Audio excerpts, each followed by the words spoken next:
Hello, everyone. You're welcome to Djcharlie Sports World. Wow, it's been an incredible World Cup 2026 going on in America. Different storylines. See fans complaining, a whole continent complaining of robbery. You see Donald Trump, a president, being political and calling Infantino, the FIFA president, to resign a World Cup suspension for Larry Balogun, who happens to be a birthright citizenship candidate of which he and his Republican government are trying to scrap. It's been a long World Cup and we have enjoyed it, every single one. I'm here to recap my FIFA World Cup 2026 bracket. The round of 32 matches that I predicted, that is 16 different matches. I lost two of my 16 predictions. Of course, I lost Germany against Paraguay. It was close fought. Paraguay won that luckily by penalty shootout. Then, of course, I also lost another prediction, which is Belgium against Senegal. Of course, Senegal were 2 goals ahead late in that match, and they decided to relax and let Belgium back into the game, where Yuri Tillemans scored in a 3-2 win for Belgium from the penalty spot in the extra time. Those are the only two that I lost. I got everything right for almost everything right in my round of 32 bracket. And of course, for my quarterfinal bracket, because I lost those two previous predictions, I almost got my quarterfinal bracket right. And of course, for my quarterfinal bracket, I had France versus Morocco. I had Spain versus United States, but of course, United States lost in the round of 16 to Belgium.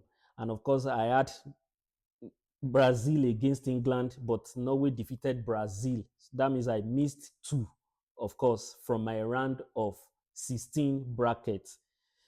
And I also had Argentina against Colombia, but unfortunately, Switzerland defeated Colombia via the penalty knockout. That means I missed three. I was not accurate at all. Of the 8 teams I predicted to make it into the quarterfinals, 5 teams did. So that's that about my previous predictions. Now that we have the quarterfinalists, I have them right in front of me. I have France against Morocco. I think France is going to defeat Morocco by the skin of their teeth in that one. So I see France progressing because they are my winners of this tournament, my predicted winners. So I see them progressing. Then you have Spain against Belgium. Belgium has regained form at the right time in this tournament. It's been difficult for Spain to score for some reason. I don't know what is happening to their front line because they are using recently signed Liverpool winger Buena at the left wing. He's not been. I don't know why he's starting ahead of the likes of Ferran Torres and Nico Williams. I don't understand that.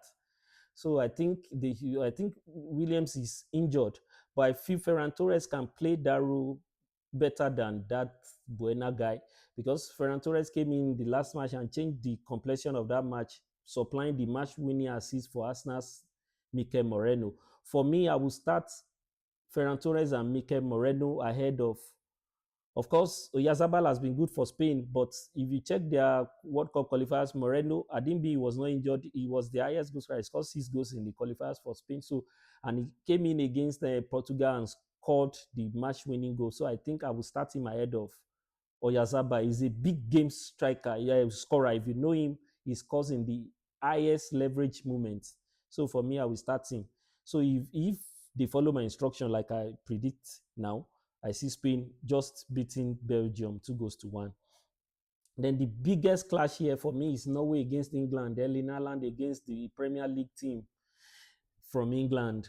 So I see scoring a lone goal for Norway in that one, but I see England steamrolling them 3 goals to 1. That's my prediction for that match. Then, of course, you have Argentina against Switzerland. Argentina is playing against the whole world. Everybody is rooting for them to lose because they hate Lionel Messi. They don't want him to win the World Cup back to back. I can understand where they are coming from. Of course, he's my favorite player, but I'm not heavily invested in them. So in this particular match, I just see them beating Switzerland because I don't see Switzerland having enough for Messi. I see Messi scoring 2 goals in this one to bring his World Cup tally to 10 goals. So that would make him be the highest goal scorer of this tournament. So I see that happening. So I don't see a way for Switzerland in that match. So that's my prediction for the quarterfinals. Then that means I must now predict the semifinals. So the semifinal between France and Spain is going to be the preview of the final. For me, that's the two strongest teams. Spain has been the best defensive in the team in this World Cup because they have not considered a single goal yet. So, and they are playing against the best attacking team, obviously, best attacking team with the best attacking talents in the planet in France.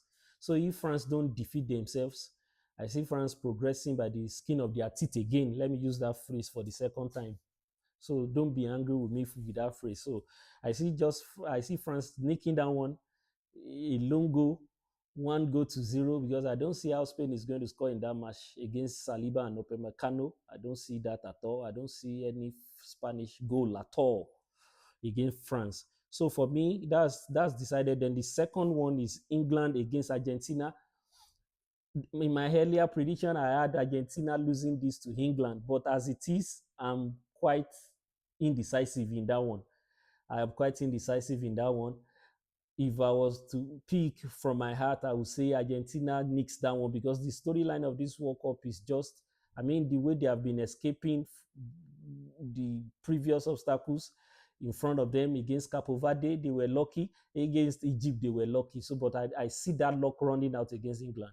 England are a more rounded team that they have not met any team like England in this tournament yet. For me, England has, if Saka is fit enough, because they've been managing Saka's health, he has not been training with the rest of the squad. And of course, Madueke has not been deputizing well for him on that right flank. So for me, if Saka is fit and firing, of course, you have Jude Bellingham and Harry Kane, who are, of course, world-class players. For me, the match hinges on the 4 world-class players in the England squad against, I think, only Lionel Messi can be regarded as a world-class player. With the closest player nearing world class status for me is Chelsea deputy captain Enzo Fernandez, but he's not world class yet. So for me, England has 4 of those world class players. They have you have Declan Rice, the best holding midfielder in the world. Of course, you have Jude Bellingham, one of the best players generally in the world, and you have Harry Kane on current form is the best striker in the world. And of course, you have Bukayo Saka on his day is unplayable. On his best day, if he's fit and firing, is in with the likes of Lamine Yamal and Michael Olise on that right flank. So for me, you have those 4 players dependable, and you have Maguire at the back, which Argentina don't have any consistent central backs or wing backs even. So for me, I see England just defeating them. I see Messi getting a consolation going down one, but England is going to defeat them 3 goals to 1 for me. And that means we are moving on to the final, which I predicted France to win. But France against Paraguay were very flat, and they are not unbeatable like I predicted they were before. I thought they were unbeatable before, but seeing them against Paraguay, a team with structure, I saw that it was very difficult for them to score. Of course, they won that courtesy of a penalty kick to Kylian Mbappe. That penalty was even debatable, but let's just say they were deserving winners because Paraguay was terrible going forward. They just wanted to stop France and get to the penalty knockout and shootout and win, but it didn't work out for them. So for me, I think England is going to take this back home. That's my new prediction. England is going to take this back home. I've decided to change my mind. England is going to defeat France 2 goals to 1, courtesy of Harry Kane and Bellingham again. And of course, Mbappe is going to score his 10th goal of the World Cup to level with Messi on 10 goals. Those are my predictions for the World Cup. I see England winning. I see Argentina winning the third place match against Spain in a battle between the future and the past, which is Messi against Lamine Yamal of Barcelona folklore. And of course, I see Messi winning the Golden Ball again as the best player of the tournament, meaning he will win it for the third time in his career, another record. And I see Kylian Mbappe winning the Golden Boot, leveled on goals with Messi, but because he will have more assists than Messi, he already has 2, Messi has just 1. So I think that is going to be the reason why he's the Golden Boot winner again for the second World Cup in a row, making him one of the best performers in the history of the World Cup alongside Lionel Messi too, and the likes of Ronaldo of Brazil, the original phenomenon, not the one from Portugal. So, like I always say, thank you for watching. Thanks for everything. Thanks for following. Thanks for subscribing. Then, if you have anything you want me to talk about, go to the comment section. Let's hear you out. Then, of course, thank you. I love you guys. Click the like and subscribe. It doesn't cost you anything to subscribe to this channel. It's just going to help me, and I will be grateful for that.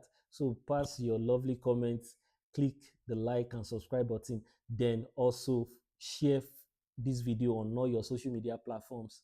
Thanks and God bless. Au revoir.